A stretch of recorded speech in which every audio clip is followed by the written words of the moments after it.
ရှင်ရောဩဝါဒစာပထမဆောစောအခန်းကြီး၄အပိုင်းငယ်၈နဲ့9ဖြစ်တဲ့ချစ်ချင်းမရှိသောသူသည်ဘုရားသခင်ကိုမသိအကြောင်းမူကားဘုရားသခင်သည်ချစ်ချင်းမြတ်တာဖြစ်တော်မူ၏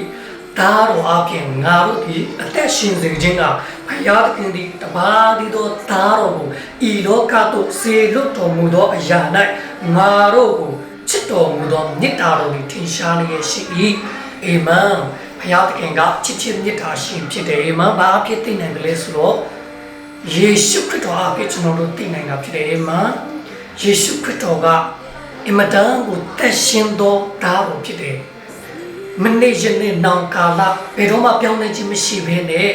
ထာဝရတည်ရှိတဲ့သားတော်ဖြစ်တယ်အာမင်ထိုသားတော်ကိုသင်နဲ့ကျွန်တော်ကိုပေးလိုက်ကြတဲ့ကိုကသင်နဲ့ကျွန်တော်ကိုတိတ်ချစ်လုံးလို့ဖြစ်တယ်သင်နဲ့ကျွန်တော်ကိုတိတ်တံမိုးထားလုံးလို့ဖြစ်တယ်အာမင်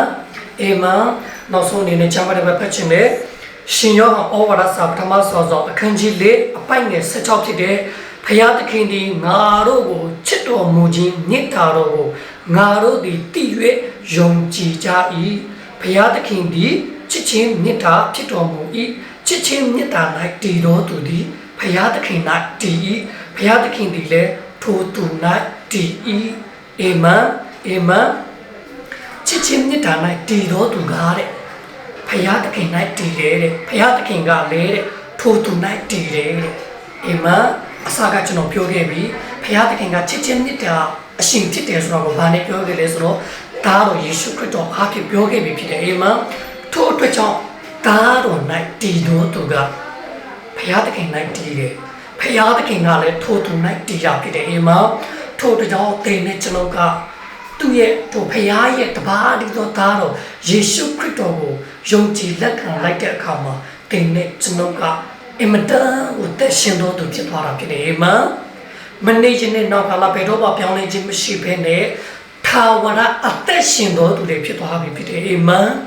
အာမင်ထို့ကြောင့်ယေရှုခရစ်တော်ကိုသင်နဲ့ကျွန်တော်ကရရှိသွားတဲ့အခါမှာ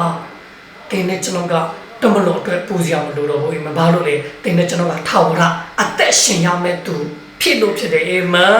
အာမင်ထို့ကြောင့်သင်နဲ့ကျွန်တော်ကတမလို့အတွက်မျော်လင့်ချက်ရှိတော်သူတွေဖြစ်သွားပြီဖြစ်တယ်အာမင်တမလို့အတွက်မျော်လင့်ချက်ရှိသွားတဲ့အခါမှာဒီလောကအတွက်တာ၍မျော်လင့်ချက်တွေရှိတာဖြစ်တယ်အာမင်အာမင်